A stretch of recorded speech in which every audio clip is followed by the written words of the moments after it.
其實喺11月26號火警發生當日咧，我哋嘅會員公司就已經即刻將佢哋自己數據庫裏邊係以宏福苑為地址嘅一啲嘅客戶咧嘅資料揾晒出嚟。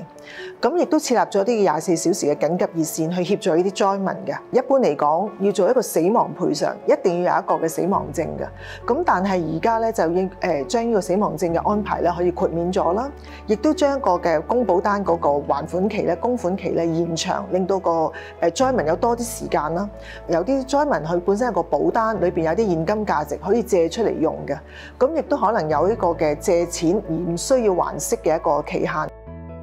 另外一方面咧，好多保險公司咧其實已經係不論個災民佢係乜嘢情況，只要佢係佢哋嘅客戶咧，都會發出一個恩恤嘅物資嘅。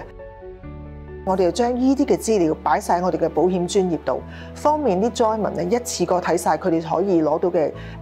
賠償優惠啦，又或者可以聯絡到佢哋保險公司。但係我哋都知道嘅，喺呢咁亂嘅情況之下咧，其實有啲災民咧可能根本唔知自己買咗咩保險，亦都唔知自己間保險公司係邊一間嘅。咁喺咁嘅情況之下，我哋亦都設立咗一個專人接聽嘅熱線電話，同埋一個求助嘅電郵。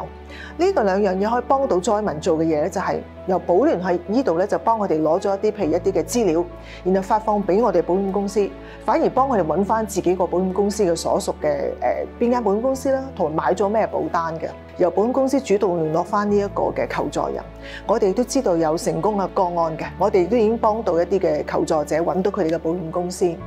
咁呢個措施會繼續嘅，因為我哋相信咧都會可能喺災民而家叫做可能揾到一個地方落腳之後，佢哋會開始諗保險保障個問題、個賠償問題。咁我哋都希望可以繼續做呢樣嘢，幫到佢哋嘅。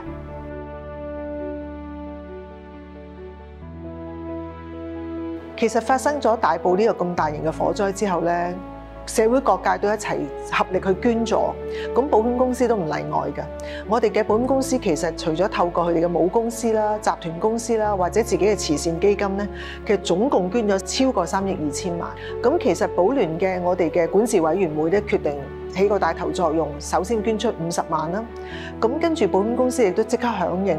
我哋總共籌到900幾萬嘅善款，呢啲除咗係保險公司自己出嘅善款之外咧，有一點好重要嘅，就係佢哋嘅同事之間籌募嘅，咁呢個數目都唔細嘅。咁呢啲錢已經捐咗俾政府嘅大埔宏福苑嘅火災基金，希望我哋都可以盡一分力，除咗做賠償，除咗做支援，亦都用一個善款去幫到災民。